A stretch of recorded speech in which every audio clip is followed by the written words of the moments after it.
es un honor realmente que esté con nosotros este día. Al doctor Héctor Lindo, decía que él es profesor emérito de la Universidad de Fordham de Nueva York, es también doctor en historia, ha sido docente de la Universidad Centroamericana UCA y que ha escrito también libros y ensayos sobre el tema histórico tanto de El Salvador como de Centroamérica. Y bueno, también últimamente, no sé si ustedes han visto los videos que él ha estado produciendo relacionados, videos con la historia, pero relacionados con la coyuntura actual. Y por eso también se ha hecho más conocido, más popular estos días. Así que, como les digo, es un gran honor contar ahora con el doctor Lindo en esta exposición. Decirles de que esta sesión es la tercera sesión que se hace del ciclo de Escuela Política para un nuevo proyecto, del ciclo que denominamos Independencia para quién, que comenzó hoy en septiembre, ¿verdad? Entonces hoy es el tercero y tenemos dos más, ¿verdad? Que esperamos que también puedan asistir y que quizás al final vamos a recordarles también cuál es la temática de de las otras sesiones. Entonces, creo que todos van a salir muy satisfechos por lo interesante del tema, ¿verdad? Y que no sea solo por una cuestión muy académica, ¿verdad? Sino que de veras nos va a interesar esta temática.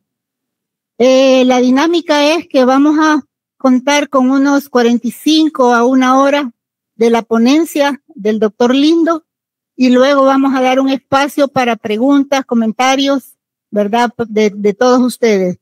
Así que, bueno, quizás vamos a iniciar. También hay un grupo de compañeros de San Antonio Abad que ha venido también a esta ponencia.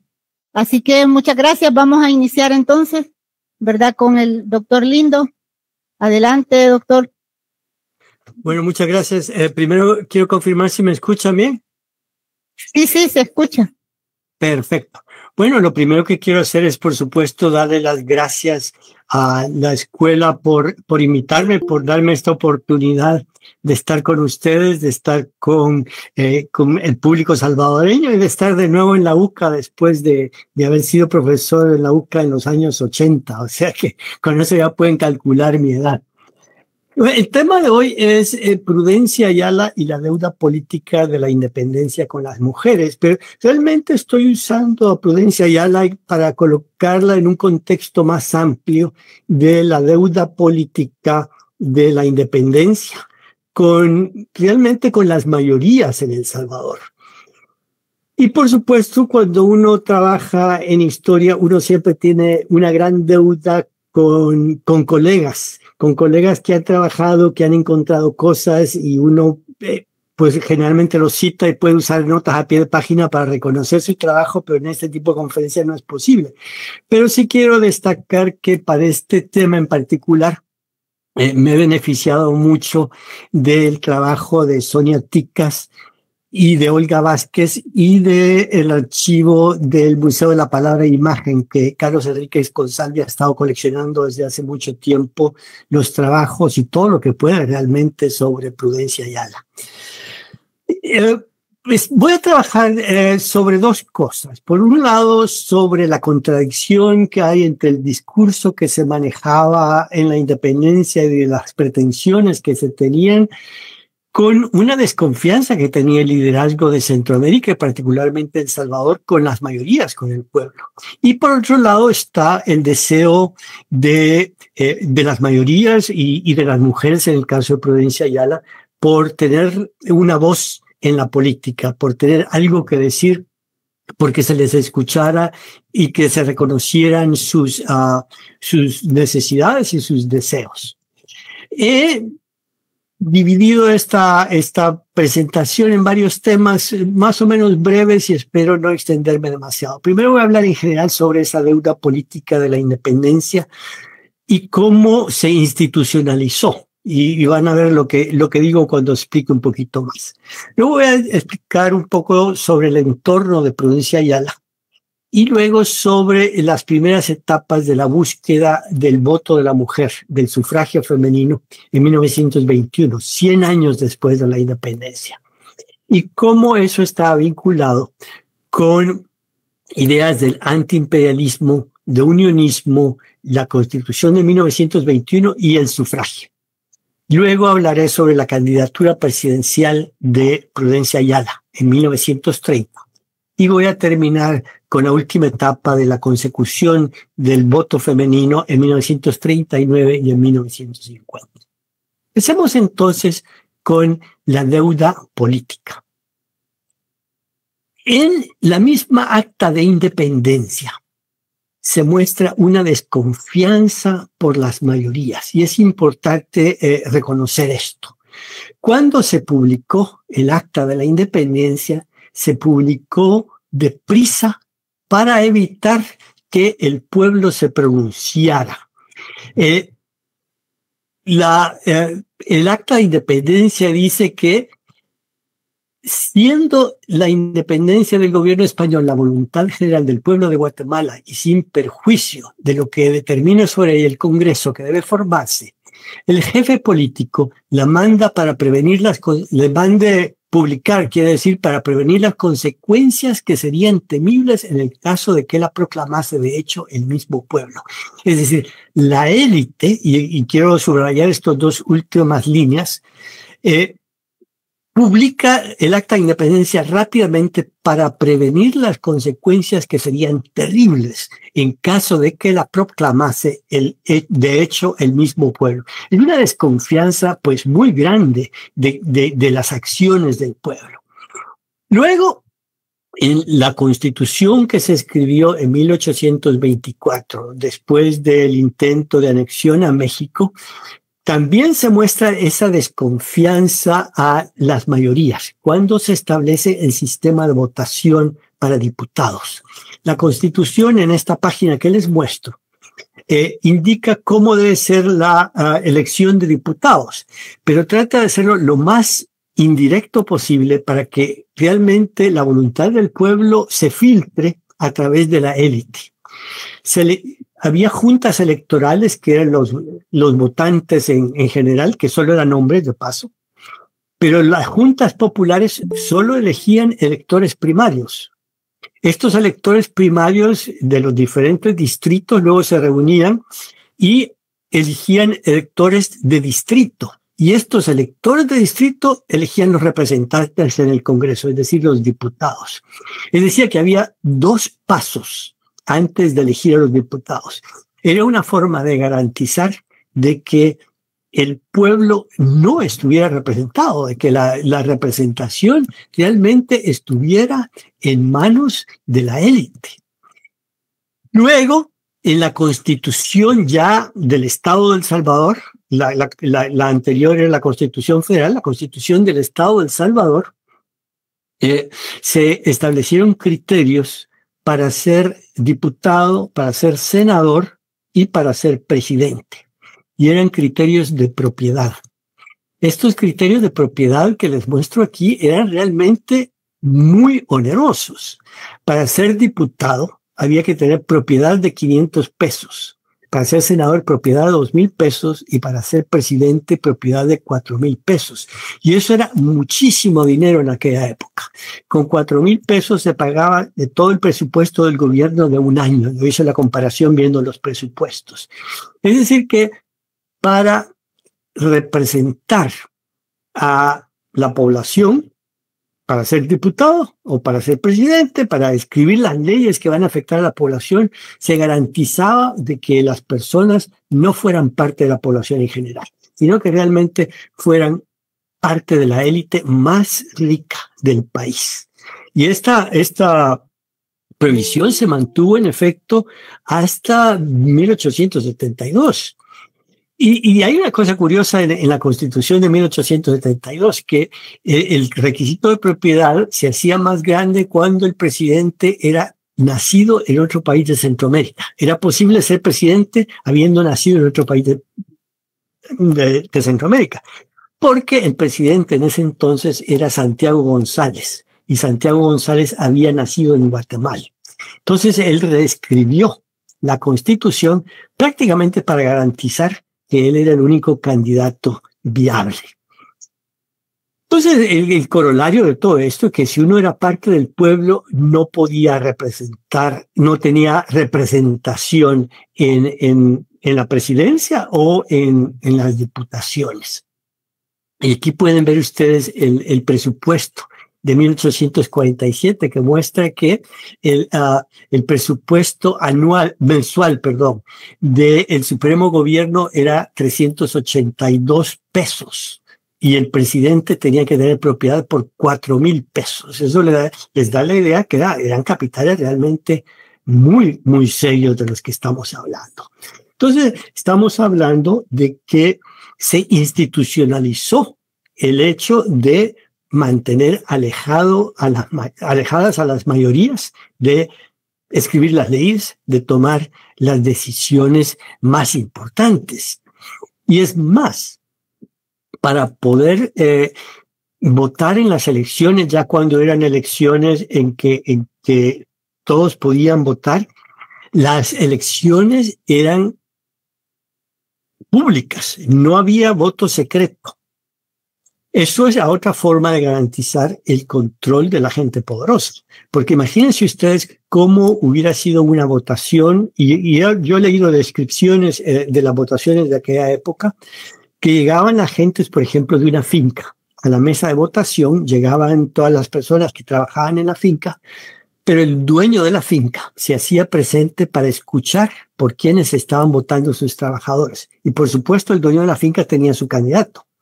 Y si un trabajador votaba por alguien que no le gustaba al dueño de la finca, pues ya saben lo que podía pasar. En otras ocasiones, quien llegaba a vigilar las votaciones, a escuchar por quién votaba cada persona, era el comandante regional. Y por supuesto, había consecuencias si una persona sin poder votaba por alguien que no le gustara al comandante regional. Entonces, tenemos un voto que no era secreto, un voto que además solo se podía hacer por personas que tuvieran capitales realmente considerables.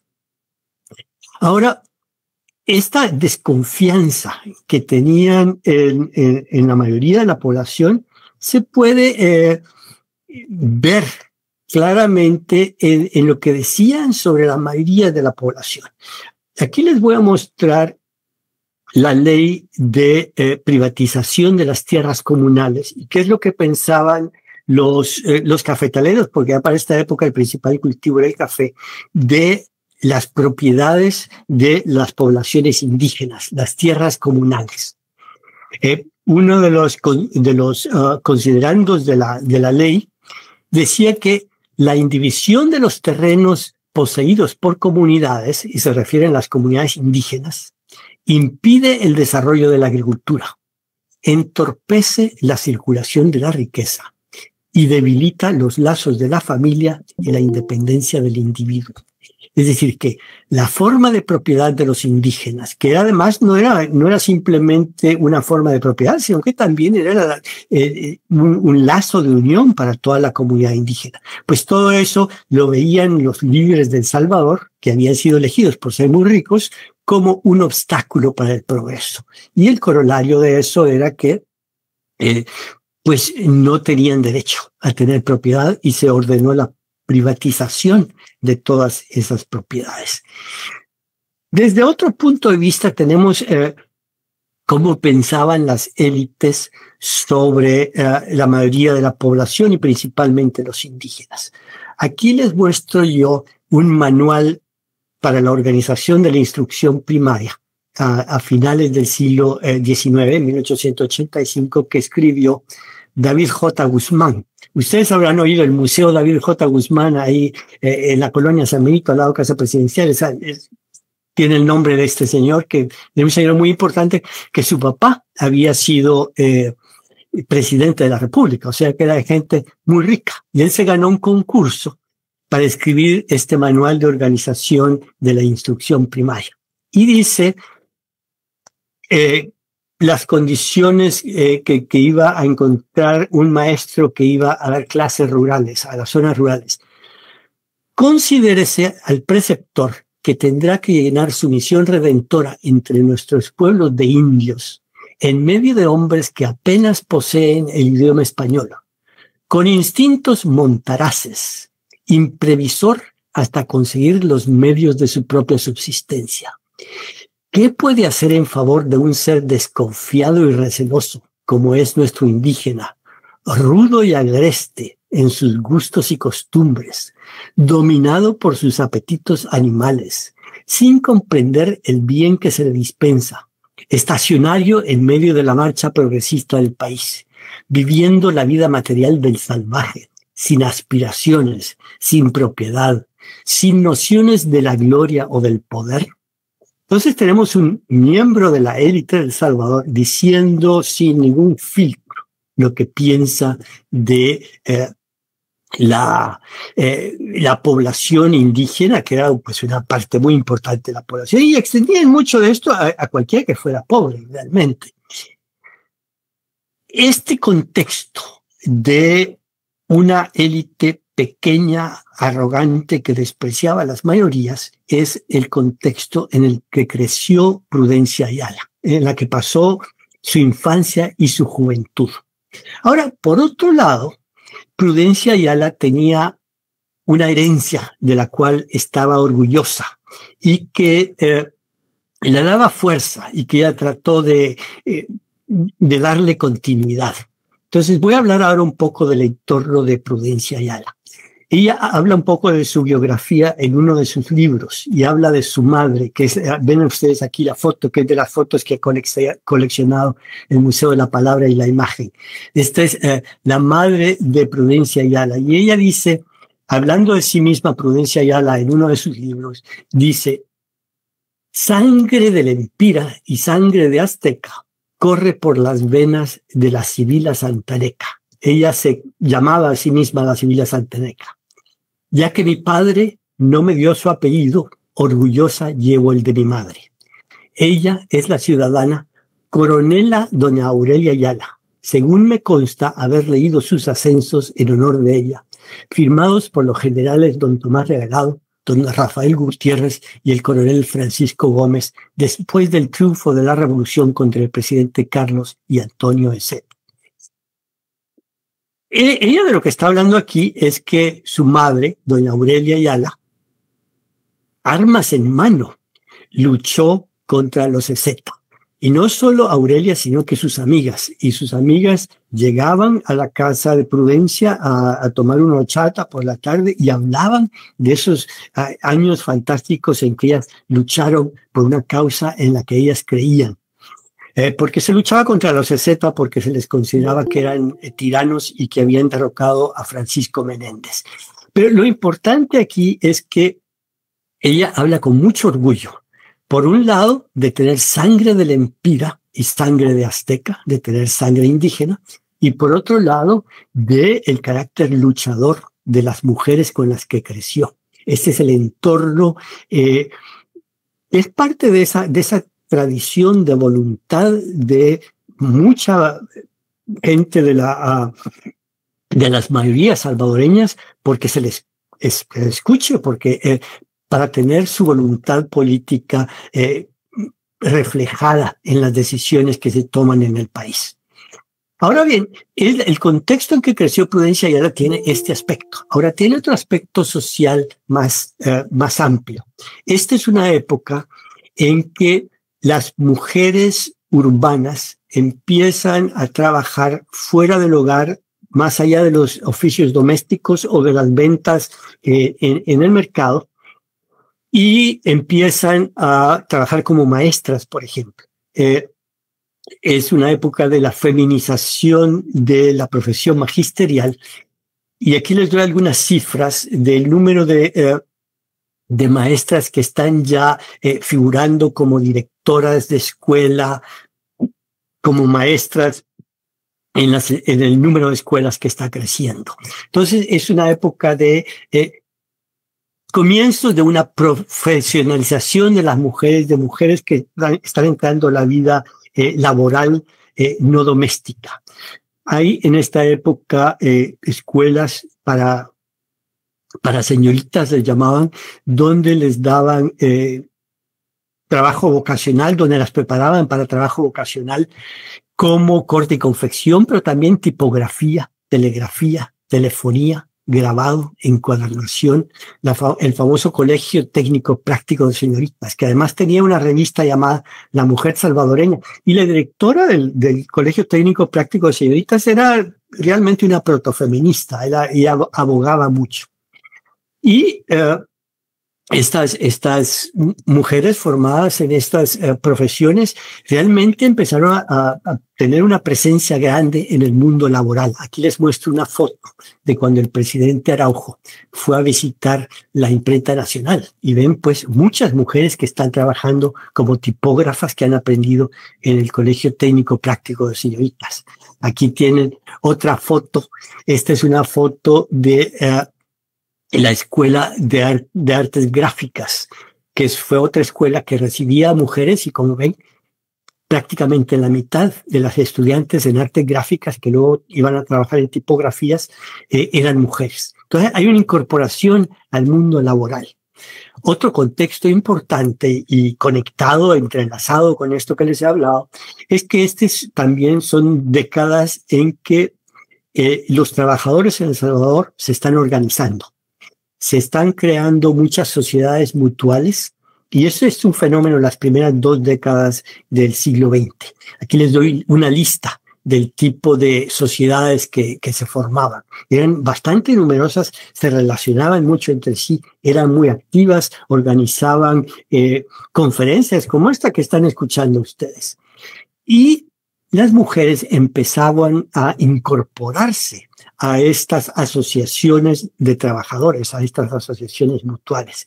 Y aquí hay un caso curioso que nos da una idea de las tensiones que se creaban cuando las mujeres querían ejercer mayor protagonismo. Este es un caso en la Sociedad de Tipógrafos, una noticia que apareció en el diario El Salvador en 1914, en que se discutió en la Sociedad de Tipógrafos la expulsión de la señorita Gutiérrez Muñoz, porque hablaba demasiado. Es decir, una mujer que quería escuchar su voz, pues le molestaba a los tipógrafos que tenían esa mentalidad machista de la época, y había muchas fricciones, y trataron de expulsar a la señorita Gutiérrez Muñoz, pero tenía sus partidarios. No la despidieron. Ella se quedó en la Sociedad de Tipógrafos. Pero más adelante las mujeres empiezan a hacer sus propias organizaciones. Por ejemplo, en 1920, se constituye una sociedad de mujeres trabajadoras, había sociedades de costureras. Entonces, viendo las dificultades que había en las organizaciones en que había hombres y mujeres, empiezan a formar sus propias organizaciones. Entonces, aquí lo interesante es que este es el contexto en que Prudencia Ayala se está formando, está empezando a tomar parte en la vida pública. Ahora bien, todas estas asociaciones, tanto de hombres como de mujeres, empiezan a hacerse más presentes en la vida nacional a través de un tema que en ese momento les daba mucha energía y movilizaba mucho a la gente, que fue el antiimperialismo, que se veía unido al unionismo y luego culminó en la Constitución de 1921. Para explicarles un poco la razón de este antiimperialismo vinculado al unionismo, les quiero dar esta cita de Salvador Mendieta. Salvador Mendieta era un nicaragüense que fundó por toda Centroamérica sociedades unionistas. Él es el padre del unionismo moderno. Y él abogaba por la unión de Centroamérica. ¿Por qué? Porque en 1898, Estados Unidos, después de la guerra hispano-estadounidense, se apoderó de Cuba, se apoderó de Puerto Rico, se apoderó de las Filipinas. Y Salvador Mendieta veía que eso era un peligro para Centroamérica, ese imperialismo estadounidense. Y él escribió en 1903, tras la conquista de Cuba y Puerto Rico por los Estados Unidos, vendría la conquista de Santo Domingo. y tras la de el avance yanqui sobre el codiciado centro de América. Y hay muchos escritos de esta época que reflejan que los salvadoreños sentían de la misma manera, sentían una amenaza de los Estados Unidos. Entonces, este periodo de estas dos primeras décadas del siglo XX es un periodo en que se están formando asociaciones y una de las causas que movilizaban a estas asociaciones era el antiimperialismo que se unía al unionismo. Voy a hablar en un poquito más detalle sobre esto. Y para eso necesito el apoyo de una cierta cronología y les voy a explicar cuáles son las fechas claves aquí. 1911 era el centenario del primer grito de independencia. Ustedes saben, se llama el primer grito de que el 5 de noviembre de 1811 pues hubo estos levantamientos en todo El Salvador, lo que conocemos hoy como El Salvador. Y para 1911 era presidente Manuel Enrique Araujo y él quiso darle impulso al unionismo. Él también era antiimperialista a su manera, con conferencias y con convenciones de centroamericanos, de convenciones de obreros, convenciones de maestros, y fue en noviembre de 1911 en El Salvador fue muy importante. En 1912, Estados Unidos invadió Nicaragua, que le dio más fuerza a ese antiimperialismo en El Salvador y al unionismo también. En 1914, Estados Unidos negoció con Nicaragua un tratado para legalizar su presencia en Nicaragua. Y eso le molestó mucho a la gente. Y además estaban hablando de crear un protectorado por toda Centroamérica, de crear una base naval en el Golfo de Fonseca, que por supuesto ponía peligro El Salvador. Y cuando se ratificó este tratado, el Tratado Chamorro-Bryan, en 1916, El Salvador y Costa Rica lo denunciaron porque sentían que era una amenaza a esa presencia estadounidense en Centroamérica. Y lo denunciaron ante la Corte Centroamericana de Justicia, que era una corte que se había creado en 1907 para solucionar problemas entre los países. Ahora, Estados Unidos y Nicaragua, viendo que El Salvador y Costa Rica habían tomado esa actitud, simplemente deshicieron la Corte Suprema de Justicia Centroamericana, que era algo que se veía como muy importante para mantener la paz en la región. Ahora, esto no le gustó a los presidentes de Centroamérica. Entonces, Honduras primero y luego El Salvador propusieron, esto no puede ser, tenemos que volver a tener una corte y es más, demos un paso más adelante, hagamos la Unión de Centroamérica. ¿Y cómo se acercaba 1921, que era el centenario de la independencia?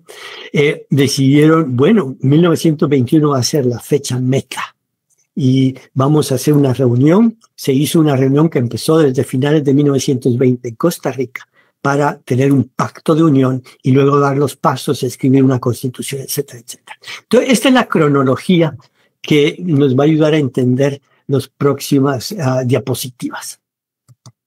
Empecemos con 1911. El centenario del grito de la independencia. Manuel Enrique Araujo tiene todas estas actividades en San Salvador, se está hablando de unionismo por todas partes y las mujeres de Ahuachapán decidieron escribirle al Comité Unionista de Ahuachapán para decirles que ellas querían hacer su propia asociación, porque, y aquí les leo lo que dice la noticia del Diario del Salvador, poca, o por mejor decir, ninguna participación se ha dado al sexo femenino en todos los tiempos en la resolución de los problemas políticos y sociales. Y por lo tanto, ellas querían que les dieran los documentos respectivos para la formación de un club femenino unionista. Entonces vemos cómo alrededor del tema unionista las mujeres se quieren organizar porque nunca se les ha dado la oportunidad de participar en la política, pero ellas quieren participar en la política. Y estas son maestras de Ahuachapán que estaban un poco alejadas del centro. Ahora, en 1912, como les dije, Estados Unidos invadió Nicaragua. Una de las respuestas más interesantes que he visto yo de las mujeres a esta invasión de Nicaragua fueron las carrozas de el mes de agosto para las fiestas de agosto de San Salvador. Aquí les muestro una foto de cómo eran las carrozas por 1912. Como ustedes saben, pues para las fiestas de agosto hay la bajada, hay las carrozas, etcétera. Y en aquella época, cada barrio ponía su carroza. Pues las mujeres del barrio del Calvario decidieron hacer una carroza en el que tenían 5 muchachas, cada una representando a un país de Centroamérica, y enfrente de las 5 muchachas un niño con un cañón defendiendo a las mujeres amenazadas. Y por supuesto, ¿quién estaba amenazando a estas mujeres? Estados Unidos. Esta era una forma que ellas tenían de expresar esa amenaza de Estados Unidos a Centroamérica, de una de las formas de expresión interesantes que ellas tenían, que eran las carrozas de las fiestas de agosto. Y he encontrado referencias a carrozas antiimperialistas, no solo en San Salvador, sino que en otras partes. Pero por supuesto es solo para darles una muestra de cómo son las cosas. Ahora, durante la discusión del Tratado de Chamorro-Bryan, ya después de la invasión de Nicaragua, cuando Estados Unidos se quería perpetuar, el presidente Wilson estaba negociando con Nicaragua, y hay un artículo interesante que publicó Prudencia Ayala refiriéndose a esto. Y quiero que vean ustedes cómo pensaba Prudencia Ayala sobre el antiimperialismo y sobre el momento. Dice, ¿qué dirá el señor presidente Wilson de la mujer centroamericana? ¿Qué dirá de los comentarios que hace de sus palabras ante la situación europea y de la violación de los derechos de nuestra querida Centroamérica?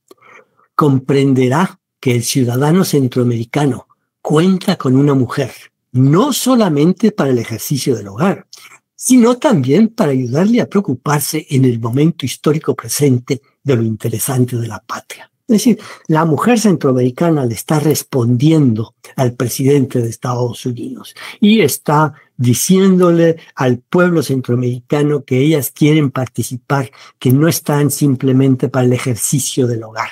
Así pensaba Prudencia Ayala, así vinculaba ella su acción como mujer centroamericana, como ciudadana, en contra de la amenaza de los Estados Unidos. Ahora bien, cuando Honduras, primero y luego El Salvador, propusieron la idea de una unión centroamericana, hicieron esfuerzos también para entusiasmar a la población, para crear un ambiente favorable a la unión y promover clubes unionistas. De hecho, el presidente de Honduras, el presidente Bertrand, mandó misiones a toda Centroamérica y que iban de pueblo en pueblo para organizar clubes unionistas. Y entre estos clubes unionistas había muchos clubes que eran exclusivamente de mujeres. Esta es una lista parcial que he podido yo compilar de cosas que he visto en los periódicos. Y ven que hay un club unionista en Ahuachapán, las Mengalas unionistas de Ahuachapán. Mengalas se refería a mujeres de la zona urbana que trabajaban pero que no eran de la clase alta. Club Unionista de Señoritas Bellos Horizontes de Guazapa, Comité Unionista de Ahuachapán, Comité Unionista de San Pedro Puxtla, Comité Unionista de Sonsonate, que Saltepeque, San Salvador, Santana, San Miguel. Para darles una idea que esto era algo muy, muy generalizado. Hay un espíritu de asociación de mujeres para participación política alrededor del tema del unionismo, que realmente era un tema antiimperialista. Luego, por fin, a finales de 1920 y principios de 1921, hubo una conferencia en San José de Costa Rica de representantes de los países para discutir un pacto de unión, y se firmó un pacto de unión. A fin de cuentas, el pacto de unión por motivos diplomáticos solo incluyó a Guatemala, El Salvador y Honduras. Pero aquí les muestro una foto de los delegados salvadoreños. Y más adelante les voy a mostrar por qué es interesante este grupo. Está don Reyes Arrieta Rossi, está Miguel Tomás Molina y Alberto Masferrer. Recuerden estos nombres. Bueno, si no se acuerdan ustedes, yo se lo voy a recordar. Se está reuniendo este grupo, van a firmar un pacto de unión y los unionistas en toda Centroamérica se movilizan para apoyar la idea del unionismo.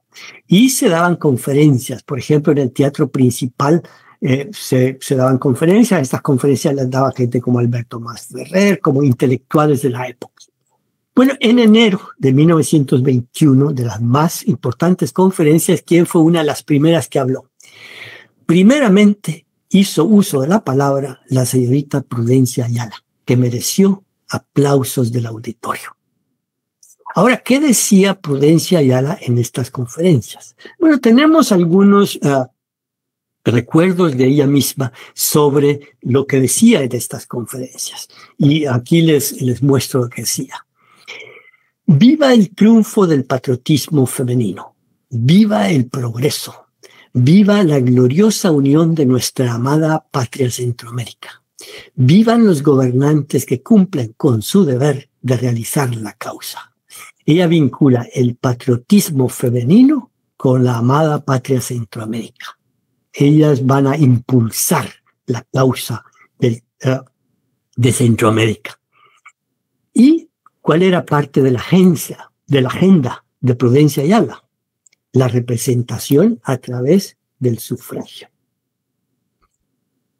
Esto lo va a plantear en una convención que se hizo en Santa Ana para apoyar el esfuerzo unionista. Después de que se firmó el Pacto de Unión de Centroamérica, pero antes de que se escribiera la Constitución, se hizo una convención en Santa Ana, la Convención Unionista en febrero de 1921. Y tenemos la invitación que se hizo a un tico que se publicó en un periódico de Costa Rica, que nos muestra cuál era la principal agenda de estos unionistas, que eran de los que venían asociaciones de mujeres, asociaciones de obreros, de artesanos. Una de las condiciones para hacerse presente a la Convención Unionista de Santa Ana es que las agrupaciones que no renuncien expresamente a la idea de caudillaje no podrán hacerse representar en la convención. Y aquí está parte importante de la agenda. Refundar Centroamérica sin caudillaje, es decir, sin caudillos, sin dictadores. Caudillo era el nombre que se les daba a los dictadores en aquella época.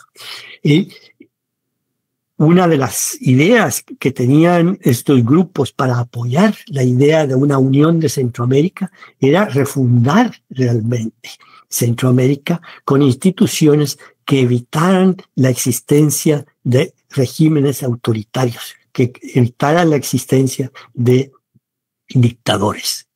Bueno, se hace la convención en Santa Ana con mucha cobertura de periódicos, mucha presencia de artesanos, de obreros, de gente de toda Centroamérica y, por supuesto, ¿quién va a ser una de las representantes? Prudencia Ayala. Y ella lo cuenta. En esta campaña política centroamericana, fui delegado por el Comicio de San Miguelito a la Convención Unionista que se reunió en Santa Ana el 10 de febrero de 1921, donde presenté una moción en que pedía el sufragio femenino, el cual defendí brillantemente contra la oposición de los señores representantes. Entonces ella puso en el tapete y hubo discusión, pero por fin se aprobó que la convención pidiera que cuando se escribiera una constitución de una nueva República Federal de Centroamérica, refundando la República Federal de Centroamérica, esa constitución incluyera el sufragio femenino, promovida por Prudencia Ayala. Bueno, se reunió la Asamblea Constituyente en Tegucigalpa, delegados de toda Centroamérica que fueron elegidos en toda Centroamérica, y uno de los puntos a discutir, por supuesto, fue la idea del sufragio femenino. Y en la discusión que les presento aquí, que fue transcrita y se publicó en los periódicos, un hondureño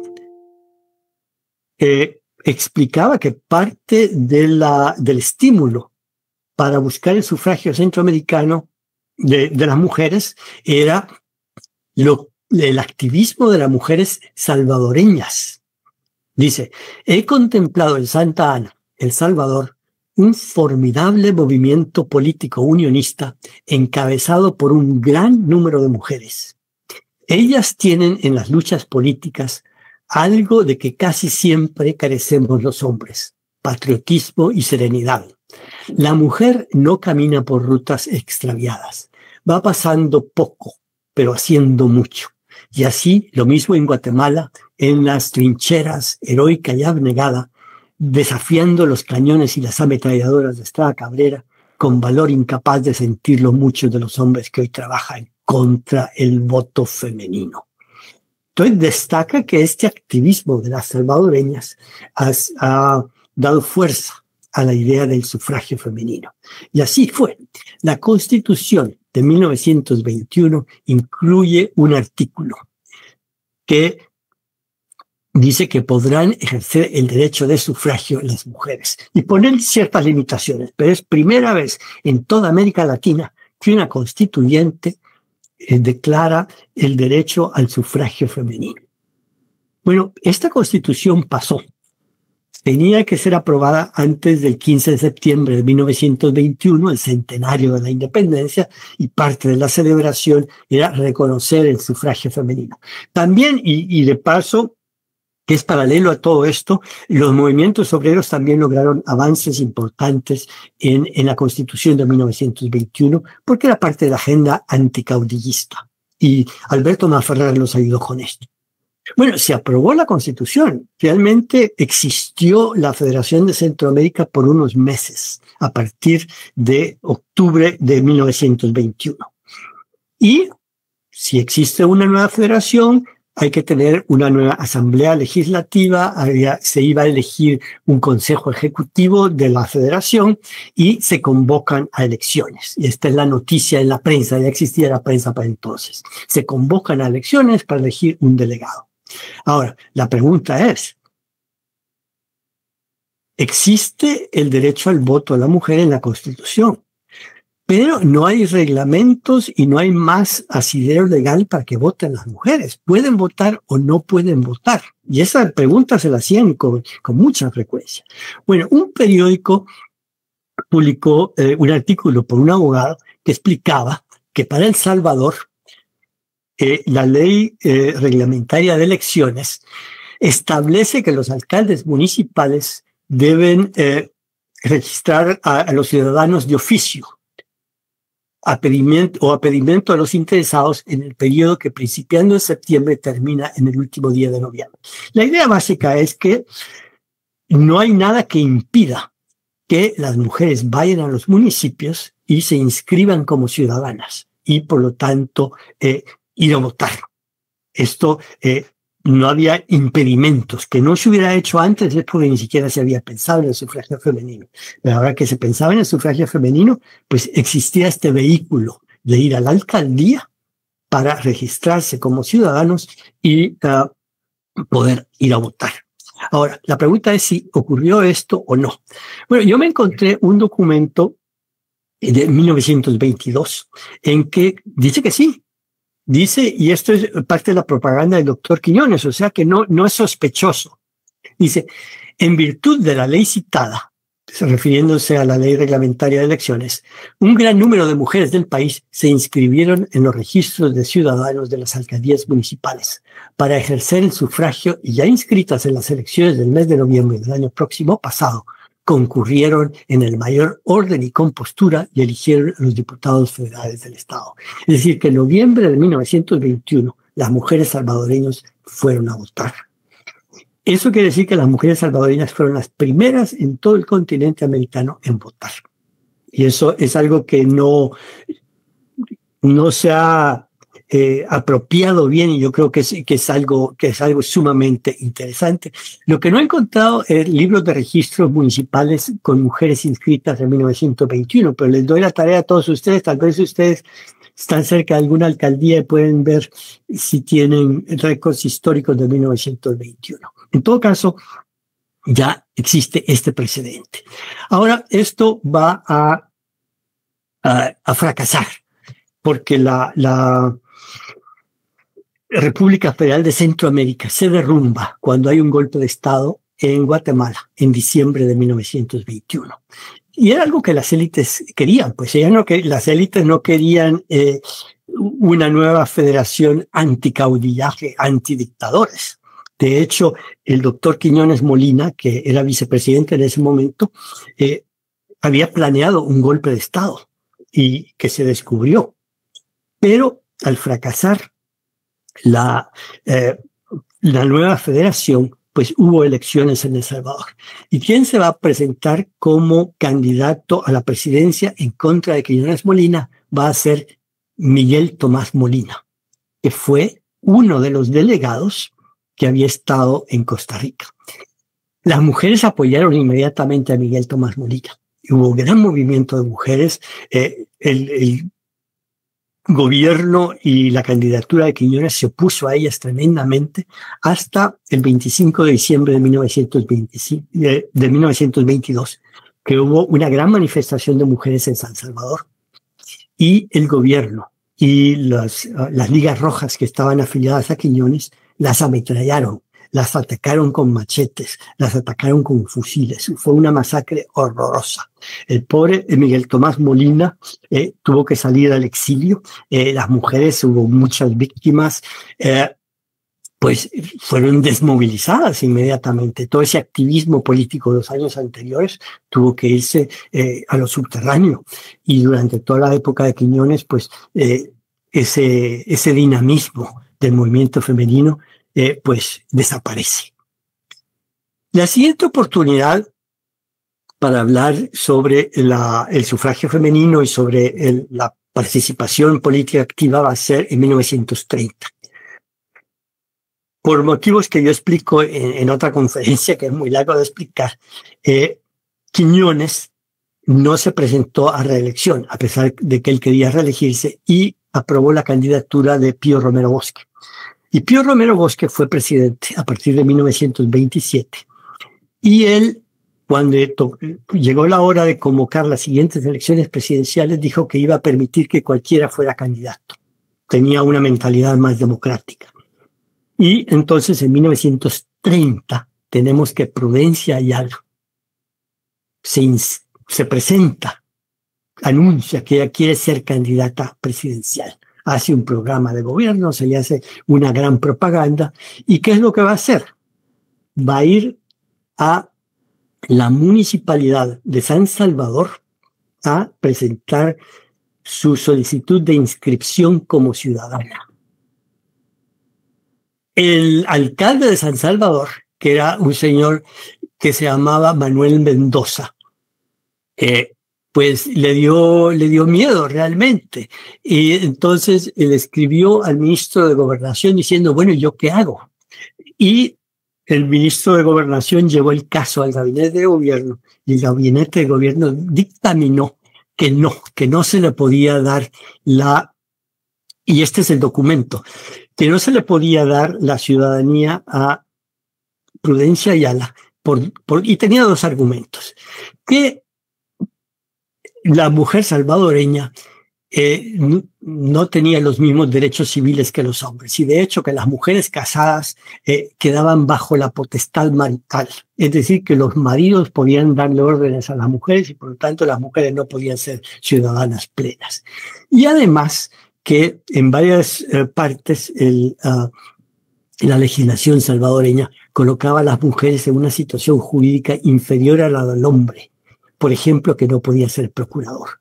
Bueno, entonces, según el gabinete de gobierno, las instrucciones que le daban al alcalde de San Salvador, no se podía inscribir. Bueno, Prudencia Ayala fue ante la Corte Suprema de Justicia, protestó ante la Corte Suprema de Justicia. Y para mientras siguió su campaña. Y había gente que se reía y que decía que era algo ridículo, pero no todos. El periódico de Alberto Tomás Ferrer, que se llamaba el periódico Patria, tuvo un titular que decía: Prudencia Ayala defiende una causa justa y noble, cuál es el derecho de la mujer a ser elector y ocupar altos puestos, que es el segundo de los participantes en la conferencia de Costa Rica que apoya el movimiento de las mujeres. Y es interesante que en la entrevista que le hacen para esta noticia a Prudencia Ayala, ella hace referencia que mi madre se batió en Santa Ana contra los EZ y se le dio el grado honorífico de coronel. Como ese, abundan los casos en nuestra historia. Y yo creo que esto es importante tenerlo en mente. Lo importante que es recordar esos referentes del pasado, esa gente que luchó en el pasado. Y es un poco lo que estamos haciendo ahora, creo yo. Recordar que siempre ha habido gente en El Salvador que ha luchado por las causas justas y que no se puede perder esa perspectiva, y esa perspectiva se puede encontrar como algo inspirador. De la misma forma que la madre de Prudencia Ayala, doña Aurelia, la inspiró a ella para seguir luchando. Y esa candidatura de Prudencia Ayala fue más seria de lo que se recuerda. Aquí tengo un periódico de Costa Rica que describe un poco la situación. Con respecto a la candidatura de doña Prudencia Ayala, que al principio fue recibida con burlas y cuchufletas, parece que ya se está tomando en serio. El diario Patria de Tomás Ferrer, analizando el programa de la candidata, dijo que en ciertos puntos rivalizaba, en buen sentido y bien entendido patriotismo, con el de los otros presidenciables. Esto dio lugar a que algunos círculos fijaran su atención en el referido programa y en la candidata, que poco a poco ha ido conquistándose cierta posición en la política salvadoreña. Pero, como es natural, no se la considera como candidata, sino como un elemento femenino que aboga por ciertas causas, principalmente por el voto de la mujer. Y esta fue una candidatura que se organizó, que tenía comités departamentales. Por ejemplo, aquí tengo un panfleto del Comité Departamental de San Vicente que se llamaba Fidelidad y Patriotismo. Y de hecho, es curioso que este panfleto lo firman solo hombres. Y dicen que también hay mujeres en el comité, pero la firman solo hombres. Pero a fin de cuentas, la Corte Suprema de Justicia dio su dictamen. Y el dictamen de la Corte Suprema de Justicia es que se declaraban incapaces porque eso le correspondería a una asamblea constituyente como encargada de interpretar de manera auténtica y de un modo general obligatorio la Constitución y las leyes constitutivas de la República. Ahora, la Corte Suprema dice no, pero hubo un voto disidente. El voto disidente fue el de Reyes Arrieta Rossi, el tercero de los miembros de la Conferencia Centroamericana de Plenipotenciarios en San José de Costa Rica, que dio origen al Pacto de Unión. Entonces vemos cómo hay esa vinculación entre el unionismo, esa idea de refundar la República Federal de Centroamérica, y es una forma de decir de saldar la deuda histórica de la independencia con las mujeres y también con los obreros. Y esa es otra plática. De hecho, escribí recientemente un artículo sobre eso. Pero todos sabemos qué va a ocurrir después. En las elecciones de 1931 las gana Arturo Araujo, que no dura mucho en el poder, pierde el poder a manos de un golpe de Estado de Maximiliano Hernández Martínez. Luego viene la represión horrenda de la matanza de 1932 y pues todo el activismo político que fue enviado al exilio o tuvo que tener mucho cuidado para expresarse. Pero no desapareció totalmente el movimiento. Prudencia Ayala muere en 1936, ya no vas a ver las últimas etapas. Y ahora voy a entrar ya al final de mi plática, al final de la etapa, por lo menos de la consecución del voto femenino, que son las constituciones de 1939 y 1950. En los años 30 hay algún nivel de organización.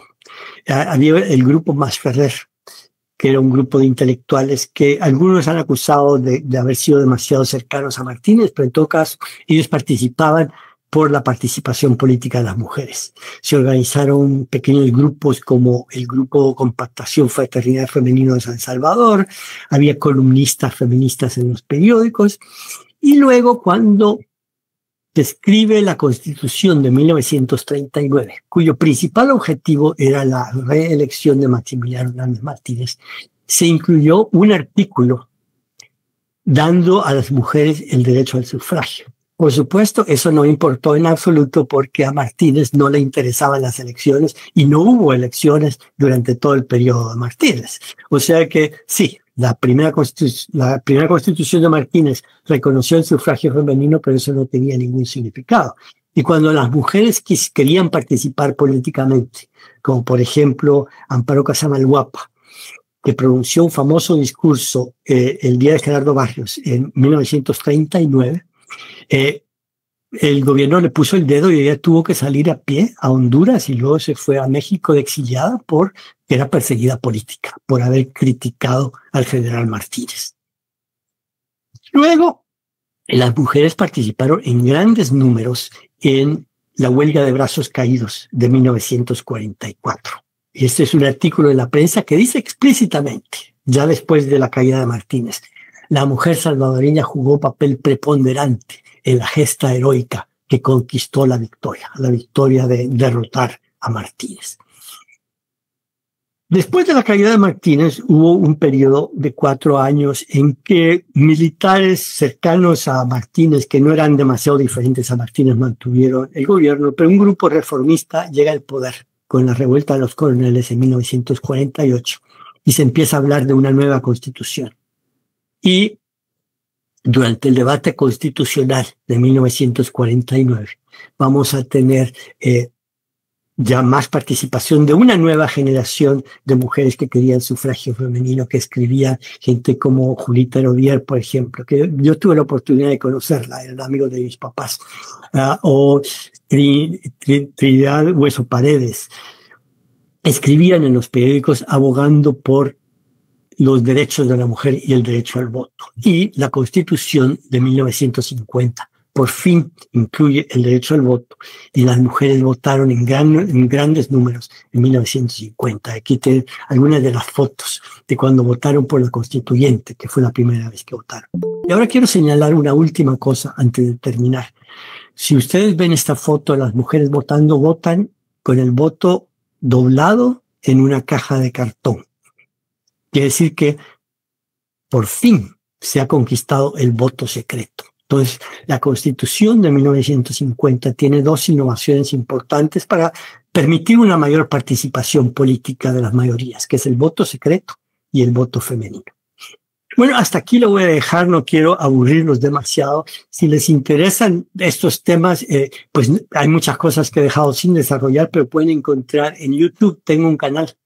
Y ahí tengo algo sobre la huelga de brazos caídos, sobre la masacre de Navidad de 1922, que yo creo que es algo que se debería recordar. Y tengo cosas sobre la minería. También tengo un par de libros para aquellos que tengan más paciencia. Uno que se llama El Alborotador de Centroamérica y otro que se llama 1921. Y les agradezco su atención. Y si tienen alguna pregunta o alguna preocupación, pues con gusto podemos platicar después de esto.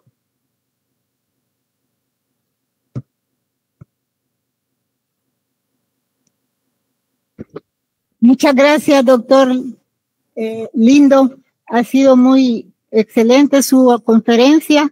Yo creo que muchos no conocíamos esa versión de la historia, ¿verdad? Dado que estamos acostumbrados a oír la versión masculina de la historia, ¿verdad? Y donde todos los próceres han sido hombres.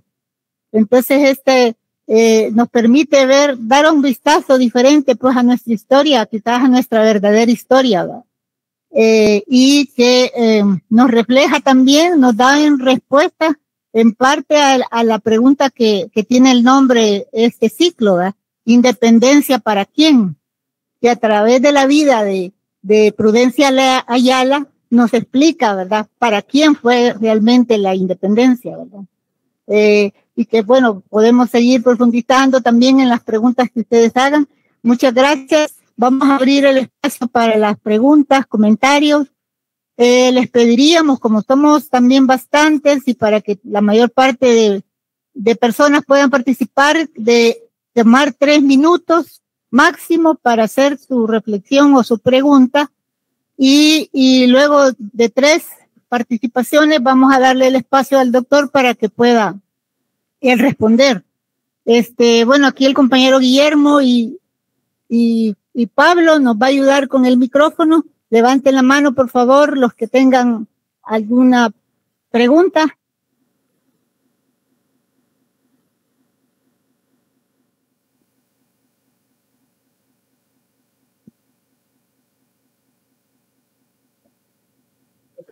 Son rondas de 3, sí. Todavía no se han animado.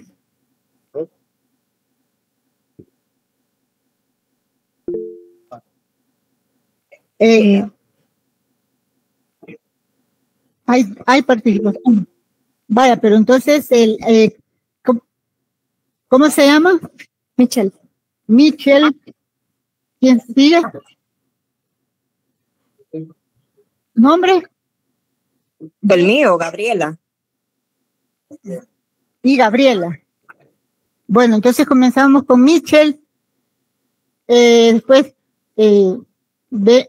Breni y Gabriela. Y lo de el MIT. Bueno, muy bien. Vale, entonces comenzamos con Michelle. Bueno, buenas tardes. Primero comenzar dando las gracias por esta ponencia que ha sido muy gratificante. Y mi pregunta es sobre las fuentes que usted utilizó para basarse en la investigación. Vi que la mayoría eran de el Museo de la Historia y la Palabra, pero también mencionó otros 2 nombres de 2 mujeres, pero no alcancé a escribirlos.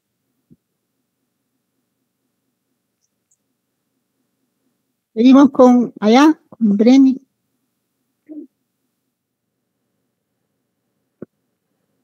Buenas tardes, doctor. Yo quisiera una, digamos, extrapolación sobre el tema de femenino, el protagonismo. ¿Habrá una Sheinbaum en el futuro próximo en El Salvador? ¿Será que, el país mexicano vemos de que no habían condiciones, pero ahí está la presidenta, ¿verdad? Entonces, con el tema de Ruth López, Ingrid, tantas mujeres que se están plantando, ¿verdad? En defender, pues, más que todo el tema de derechos humanos. ¿Habrán condiciones en El Salvador para que el papel de la mujer llegue a algo medianamente sostenible en el poder político?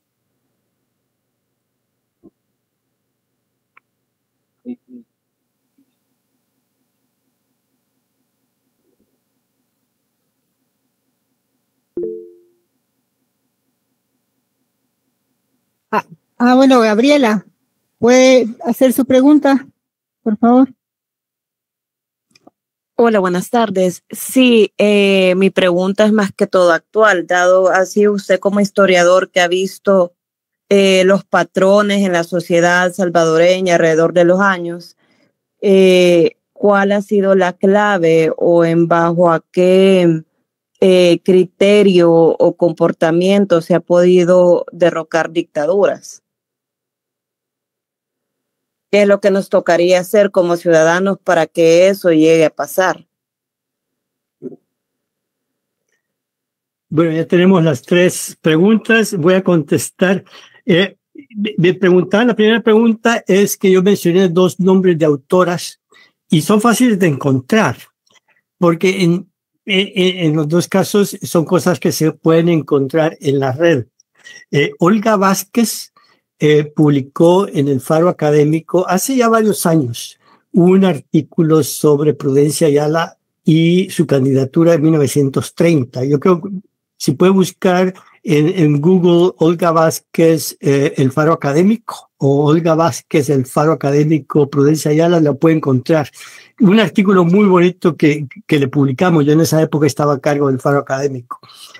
Y lo de Sonia Picas, ella tiene un artículo, ella tiene una tesis y tiene un libro interesante, pero lo más fácil de encontrar es un artículo que tiene en el Diccionario de las Izquierdas Latinoamericanas, que es un diccionario que está en línea, que es patrocinado por una institución argentina. No me acuerdo cómo se llamaba la institución, pero yo he estado en contacto con ella, pero no me acuerdo.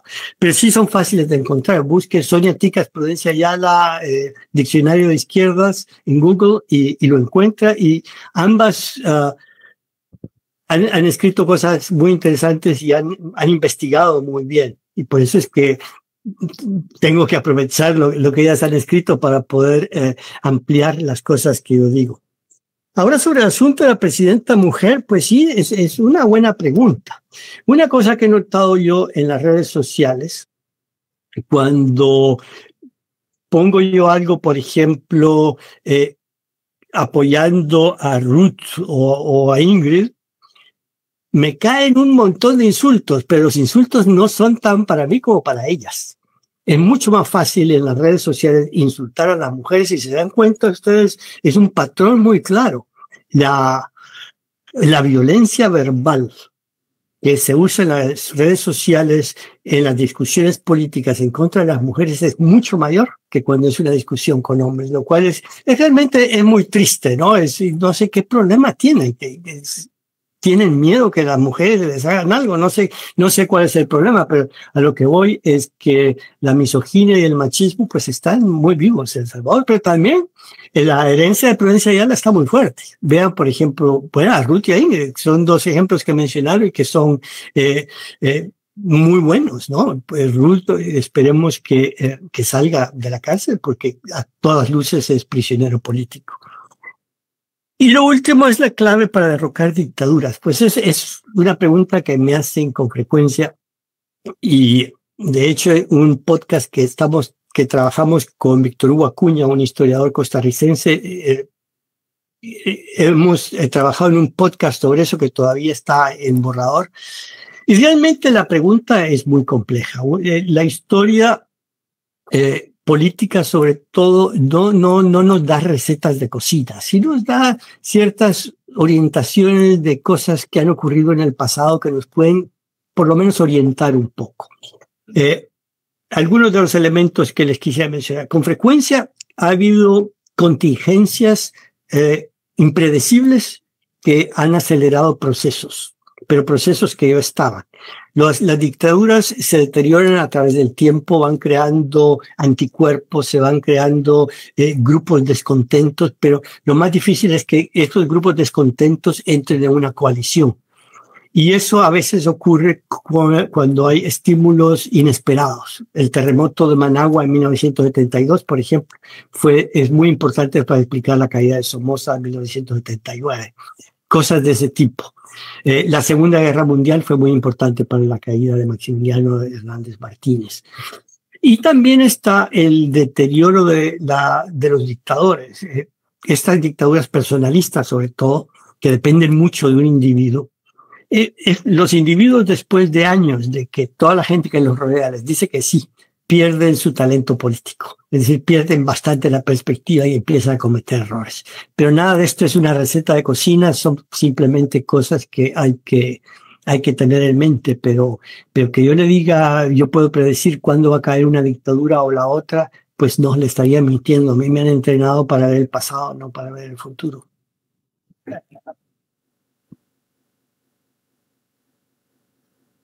Podemos pasar a la siguiente ronda de preguntas. Sí, pasaríamos a la segunda ronda. Levanten la mano, por favor.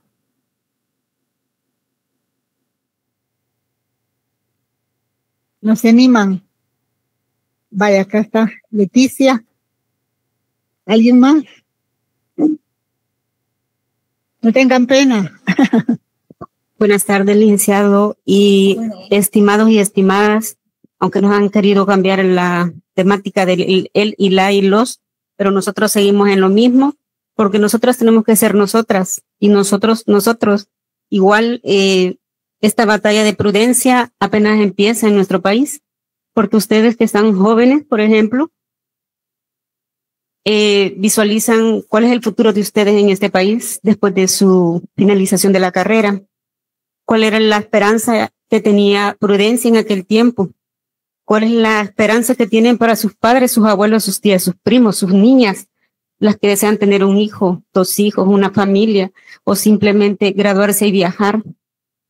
Entonces, yo creo que el tema es el cuento que nos cuentan hoy en día, ¿verdad? De crecimiento, desarrollo, beneficio para quién. Entonces, yo creo que un llamado a cómo eliminar esta dictadura es bien complejo, pero en la medida que nosotros sepamos que las redes y los medios nos están utilizando para dominio de un lenguaje que no es el nuestro, de una necesidad que no es la nuestra, es la necesidad y el lenguaje que se está manejando para un grupo específico, para intereses de, y en la medida en que nos dividen a nosotros los que tenemos menos recursos o más recursos, como lo hicieron en la historia con estas narrativas de Prudencia Ayala, donde discriminaban y tenían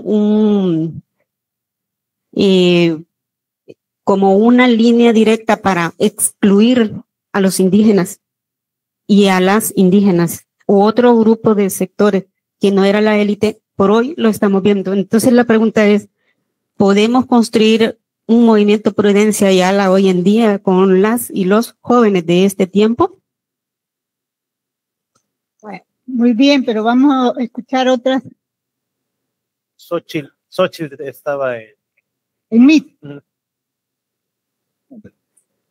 Sí, buenas tardes. Xochitl, dele. Muchas gracias. Buenas tardes, Héctor. Gracias. Excelente ponencia, y realmente como mujer salvadoreña de mi generación me siento muy orgullosa de nuestro legado histórico, ¿verdad? Sin dejar de mencionar la participación de la mujer salvadoreña durante los periodos revolucionarios. El último tuvimos comandantas guerrilleras, ¿verdad? Y de esas nos amamantamos nosotras.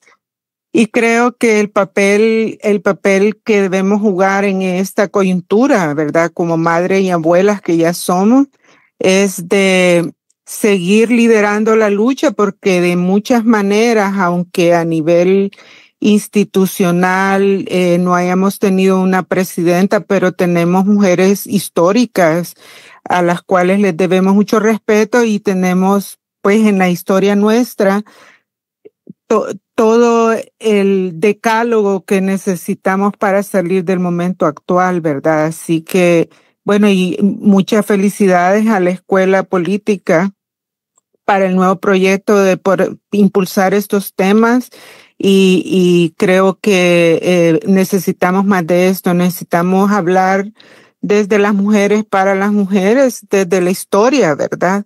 Desde lo comprobable. Así que muchísimas gracias, y yo sigo aquí escuchando y apoyando. Gracias, Xochitl. Hay otra participación acá. Diana, dice. O Tatiana. Bueno, adelante.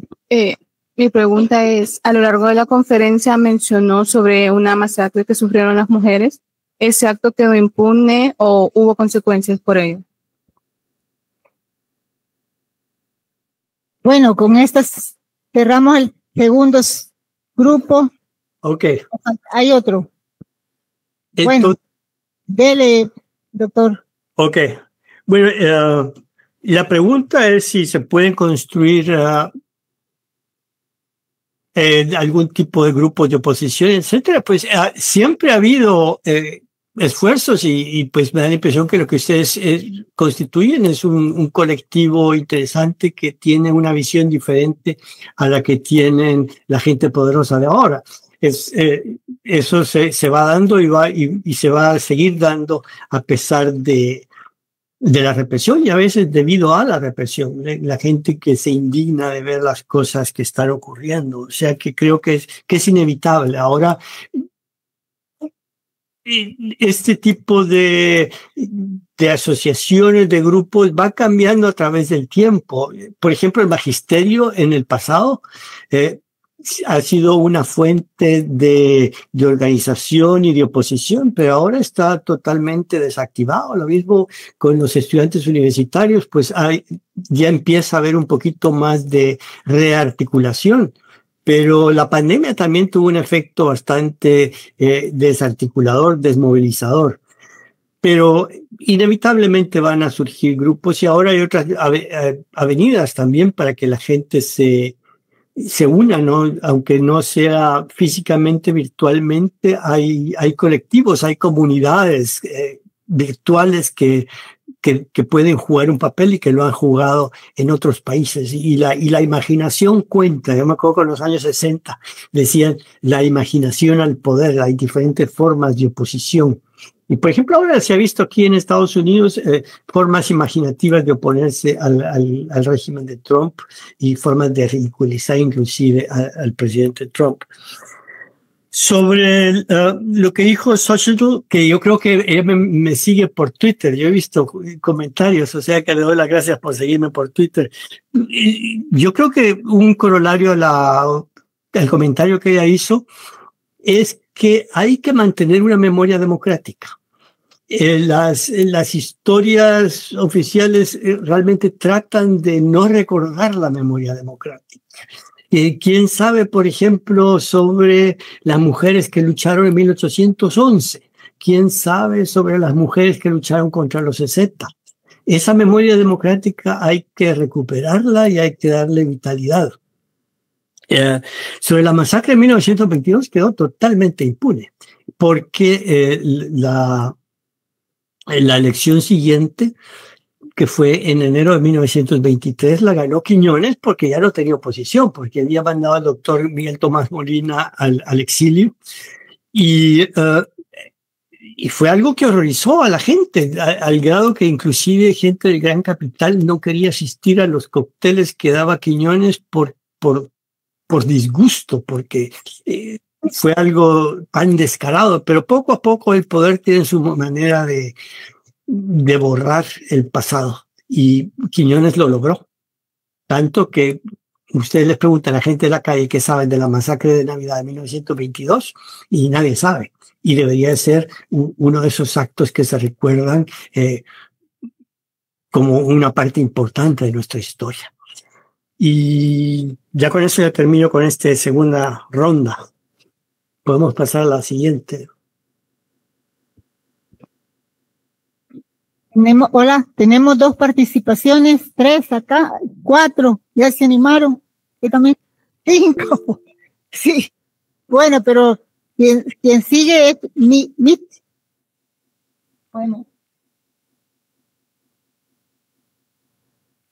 Bueno, gracias, doctor. Buenas tardes a todos los jóvenes y jovencitas presentes.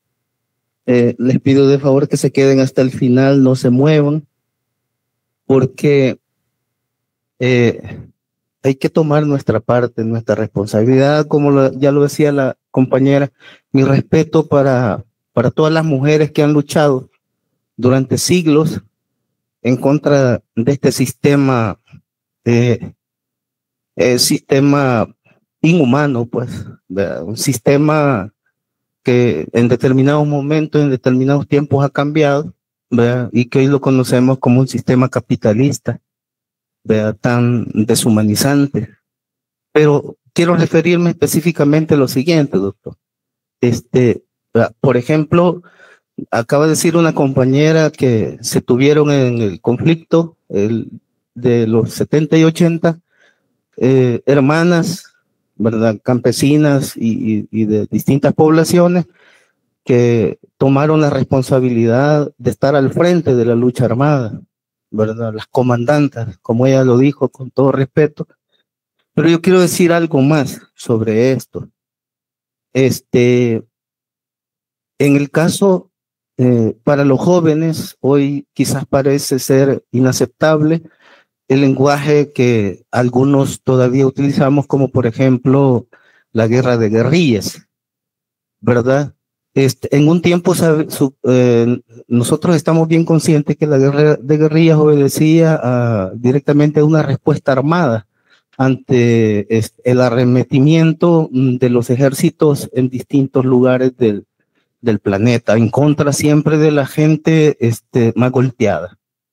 Pero ¿a qué me quiero referir con esto? Hoy debemos de retomar esto, pero desde la parte comunicacional.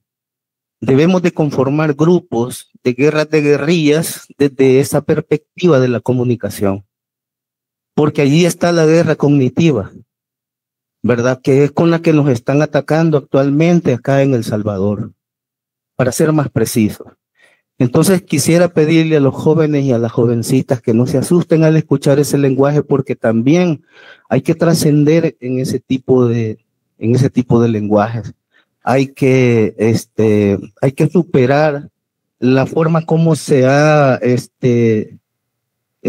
dado una forma de un punto de vista erróneo a ese tipo de lenguaje. Entonces, ¿qué me dice usted, doctor? ¿Sería aceptable hablar de una guerra de guerrillas a nivel comunicacional, distinto a lo que se dio en los años 70 y 80 en el país? Bueno, yo siguen dos más, espero que haya dos más. Sí. Bueno, continúa Guillermo. Sí. Gracias, doctor. Héctor Lindo nos ha dejado bastante todavía con dudas también, y hay que investigar más. Sí, las mujeres prácticamente siempre han estado activas históricamente, o sea, desde la época de las invasiones españolas, los pueblos originarios, ahí tuvieron las mujeres, después vinieron la época de la colonia con las independencias, y hay muchas mujeres que participaron ahí. Lastimosamente la actual oficial las invisibiliza, todos sacan hombres, pero en las luchas populares siempre están las mujeres. De ahí el caso de las mujeres que fueron ametralladas, si no me equivoco, esta es la calle La Amargura, creo, me imagino yo, que fue para una Navidad, usted mismo lo ha dicho, en la época de los Meléndez Quiñones, una dictadura bien sangrienta, y que nunca nadie pagó por eso, porque ahí está, pero olvidada también, va. Y así podemos ir una grande lista, los 40, los años 50, los 70, 70, que la participación de las mujeres en los años 70 fue más activa todavía, más activa, y fueron guerreras prácticamente. Es lamentable también que en estos espacios aquí la mayoría son mujeres y no puedan expresar tu opinión pues sobre el tema o cualquier duda, pero son la mayoría. Actualmente en El Salvador el 53% de la población son mujeres, casi. Entonces, son mayoría, entonces su participación es tiene que ser más activa. O sea, yo sé que todavía vivimos en una sociedad bien machista también, pero poco a poco se ha ido también, la mujer iba avanzando de cierta manera, pero se falta más.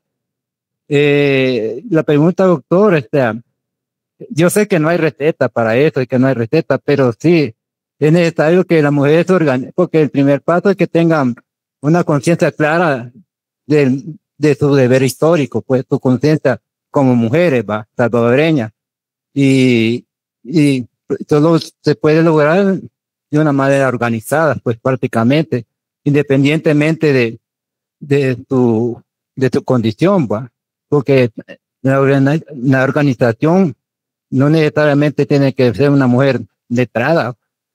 Aquí en la historia han habido mujeres bastante del sector, de los sectores bajos, y han sido grandes líderes.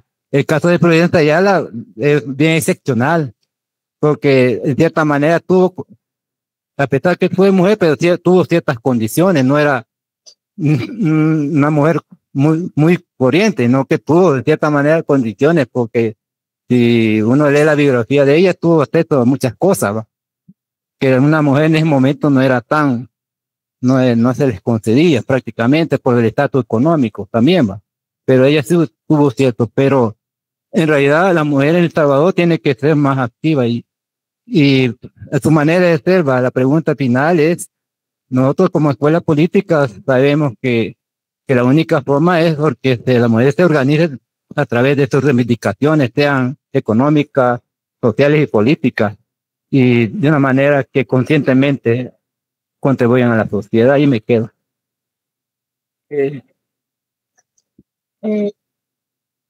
¿Y otras participaciones acá?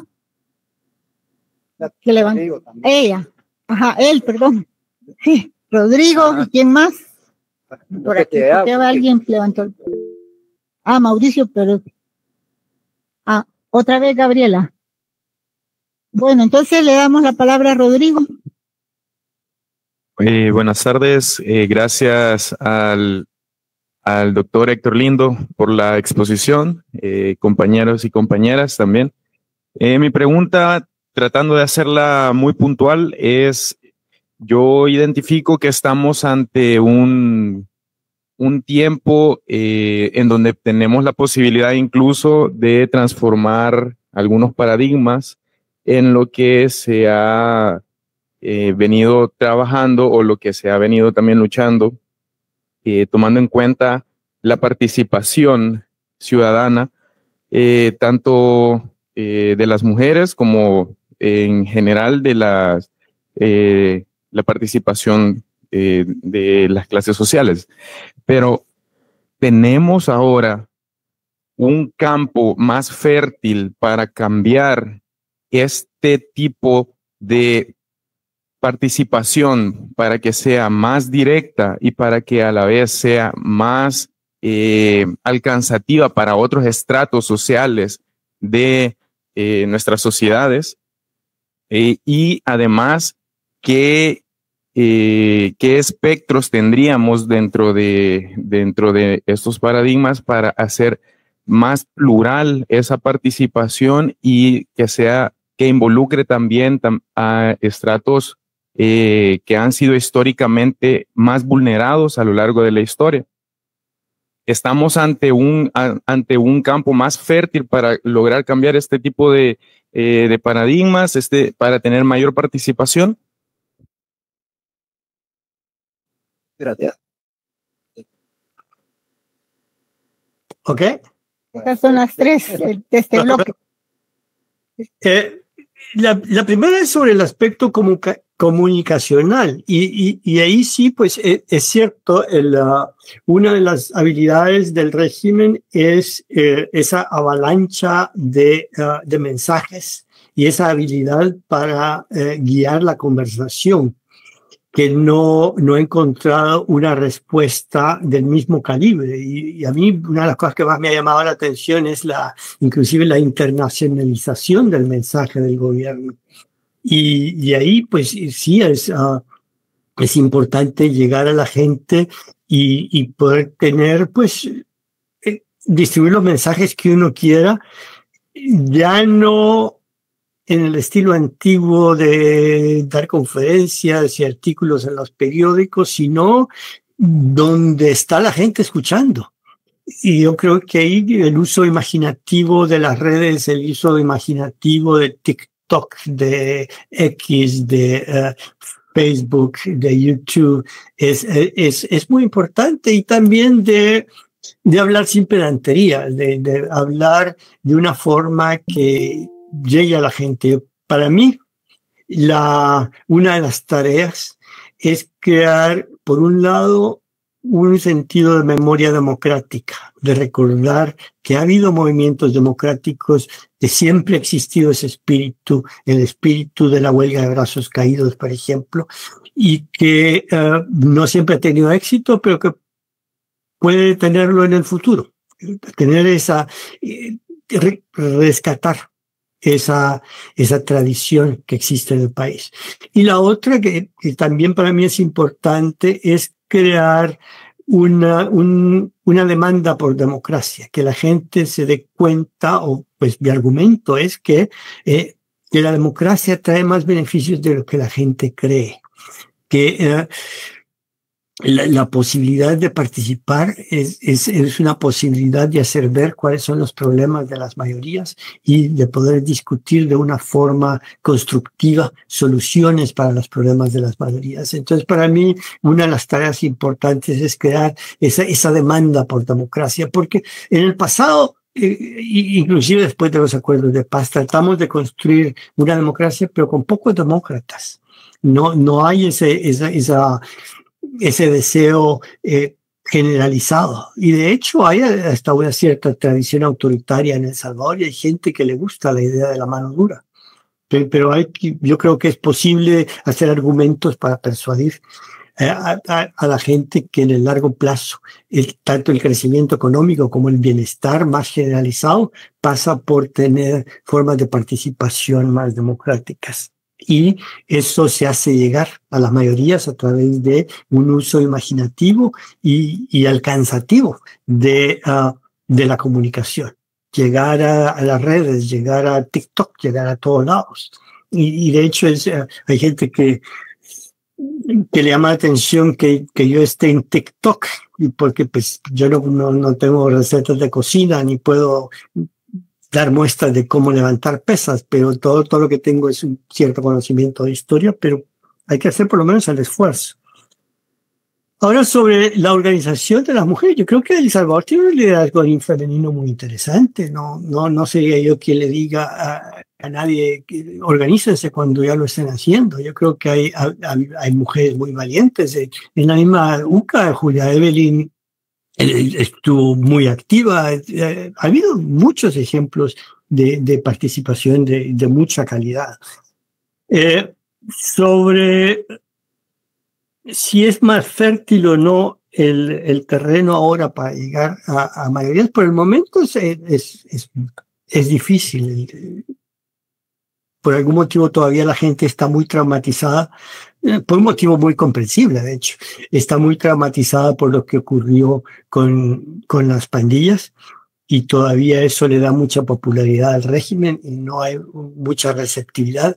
Pero eso también puede acabar. El anticomunismo de Martínez, por ejemplo, es algo que ya dejó de tener fuerza en los últimos años. Él justificaba todo diciendo que era para salvar al país del comunismo, pero ya por los años 40 ya nadie le creía. O sea que hay cosas que cambian, pero por el momento no veo yo que haya mucha receptividad, pero las cosas cambian. Si hay algo que uno aprende al estudiar historia es que nada es para siempre, nada es inmóvil, que hay miles de piezas cambiantes. Hola, muchas gracias, doctor. Pasaríamos al último bloque, que tenemos aquí 3 participaciones. Luis sería el que sigue, luego Mauricio, y por último Gabriela. Buenas tardes, les saluda a Luis. Agradecer a la Escuela Política por facilitar este espacio de conciencia histórica política y por supuesto al doctor Héctor por la magistral conferencia. La pregunta es la siguiente y rescatando un poco la intervención pasada de la compañera, ¿cuáles son los desafíos actuales desde El Salvador para la participación política de la mujer en cargos de elección pública presidencial?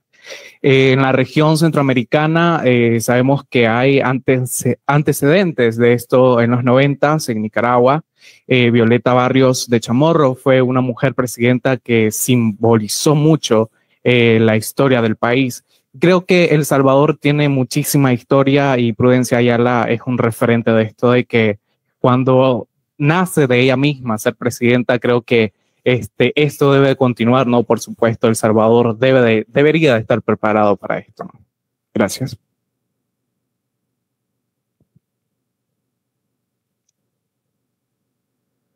Sí. Sí, buenas tardes. Muchas gracias, doctor, por la magistral ponencia que hemos tenido esta tarde. Bueno, mi pregunta casi, supongo yo, se contesta sola, pero la voy a hacer, ¿verdad? y me ha dado, los demás auditores acá, me ha dado también ideas y material para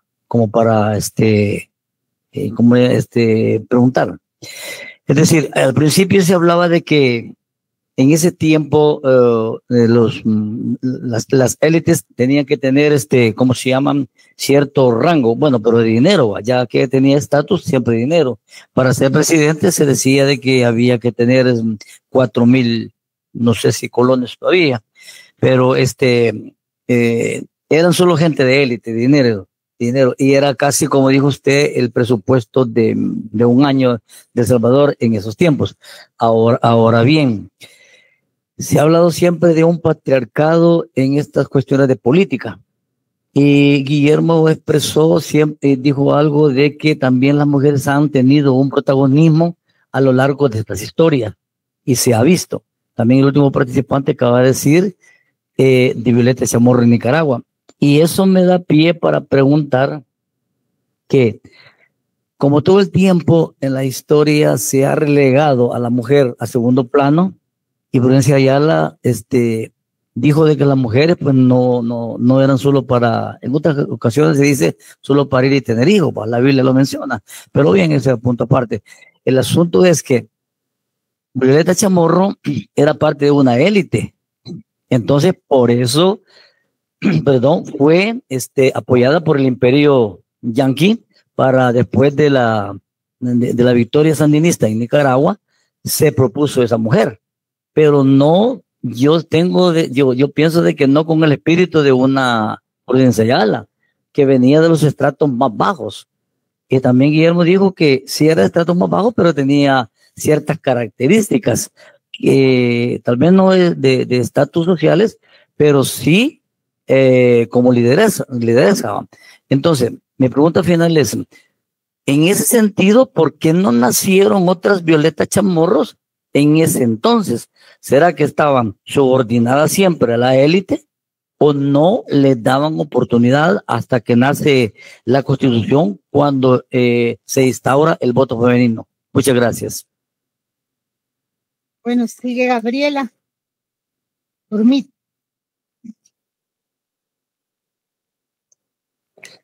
Hola, sí, no, yo nada más quería saber dónde es que vendía el doctor sus libros. Es lo único. La mejor pregunta. Entonces voy a contestar las 3 preguntas que nos quedan. Uno, los desafíos para la elección de mujeres. Pues sigue siendo un desafío. Cada vez que hay una mujer presidenta en América Latina, pues es un poco sorpresa y eso merece especial atención. Y se dan en circunstancias especiales. No puedo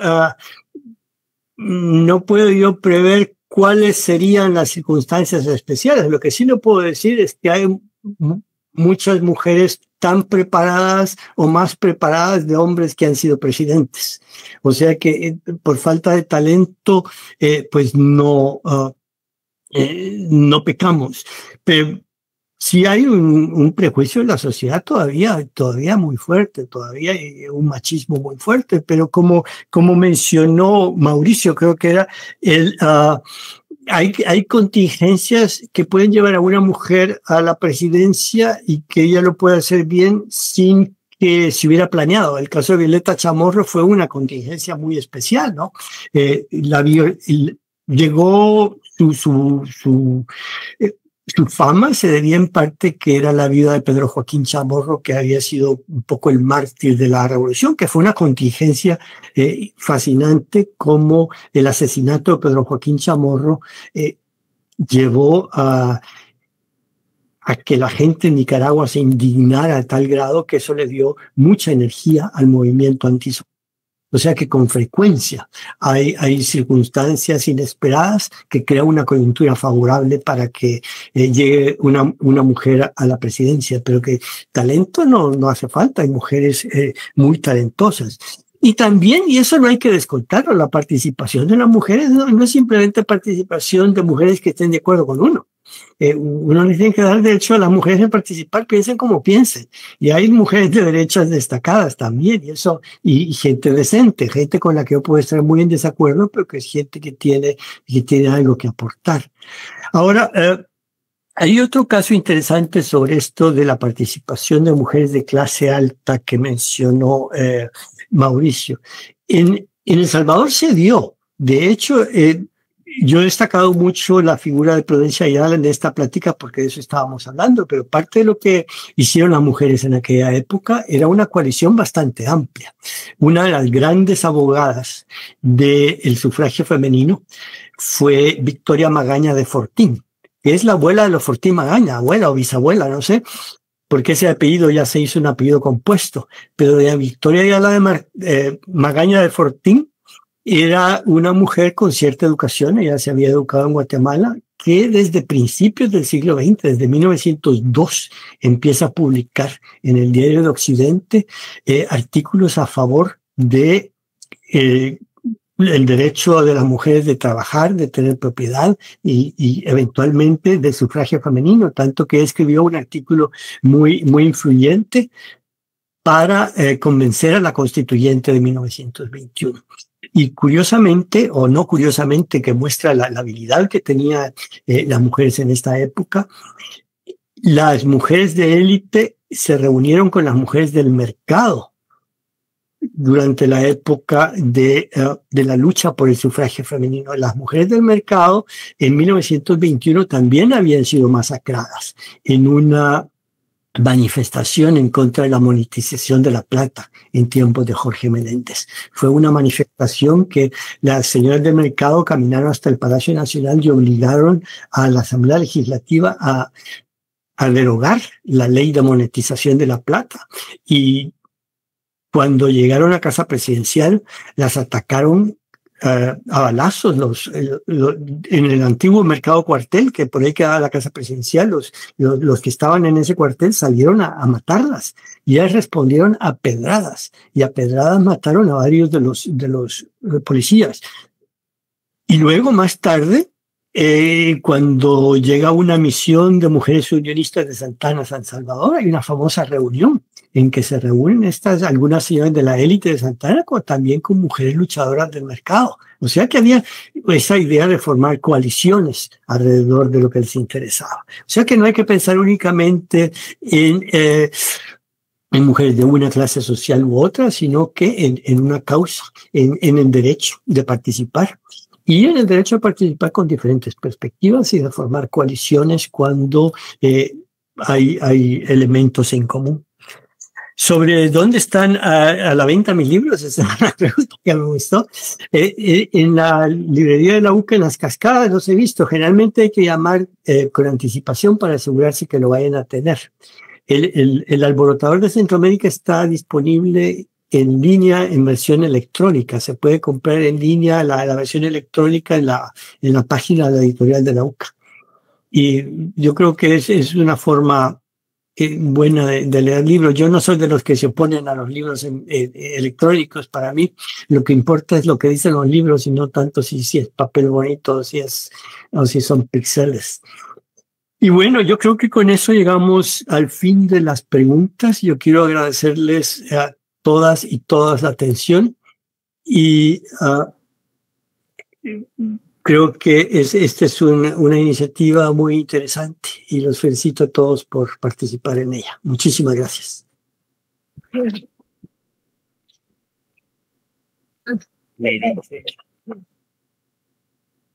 Sí.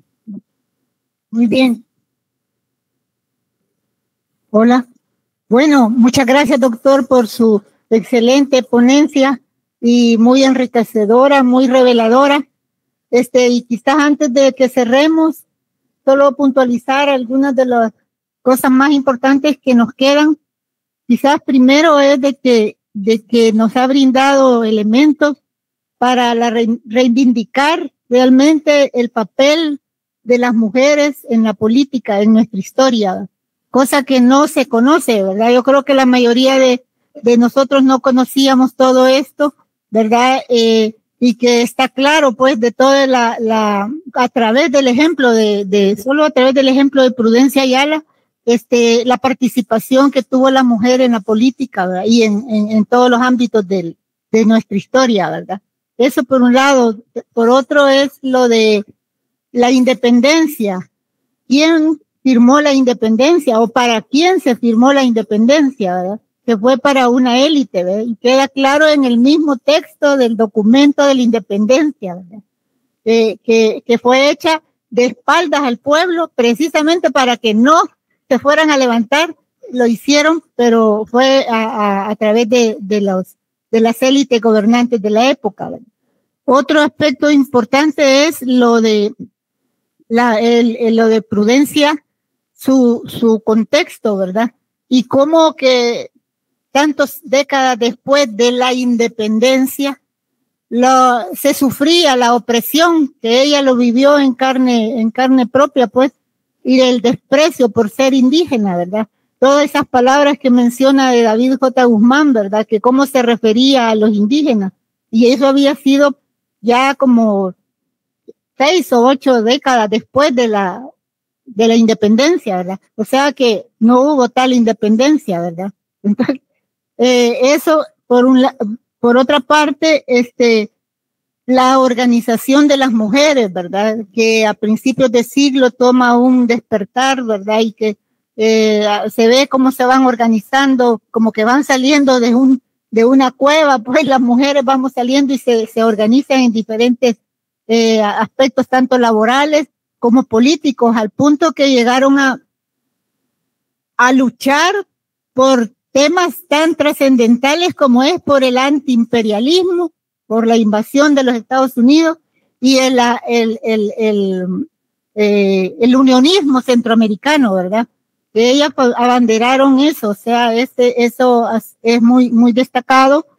Y, por supuesto, la participación que las mujeres seguimos teniendo, pues, a lo largo del siglo XX, ¿verdad? Y hasta que cada logro, cada derecho que se lograba era en base a una lucha larga, ¿verdad? Como fue el voto femenino, ¿verdad? Ahora ya creo que todos con esto conocemos, pues, por qué se logró, por qué hoy ya podemos votar las mujeres, ¿verdad?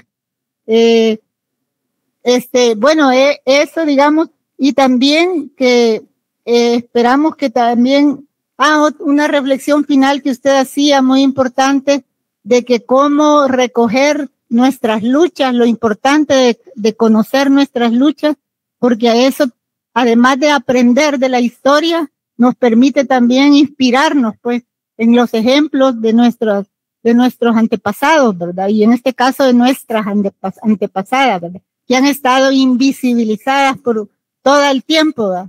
Yo creo que, no sé si en nuestra, por lo menos en mi generación, jamás nos mencionaron a Prudencia Ayala. No sé si ahora quizás ya se comienza porque la rescató el MUPI, ¿verdad? Pero de ahí no se hablaba, como que no existiera. Las mujeres no hemos existido en la política, en la historia oficial, en la historia de los de arriba, ¿verdad? Así que muchas gracias por todo todo este conocimiento que nos ha transmitido y que espero que nos inspire a todos y nos motive a continuar conociendo la historia y aplicarla a nuestra realidad actual, ¿verdad? Para hacer todos esos cambios que todos preguntamos, cómo hacer los cambios, ¿verdad? Revisemos un poco la historia y nos va a dar luces sobre eso. Así que también, bueno, muchas gracias, doctor. Esperar, decirles antes de que nos vayamos, las próximas sesiones está el 8 de noviembre, la fallida anexión al Imperio Mexicano, orígenes de la relación México y Centroamérica, porque ese es otra faceta de nuestra independencia, entre comillas, ¿verdad? Eso va a ser el 8 de noviembre, como decía, y lo va a hacer el expositor Mario Vázquez.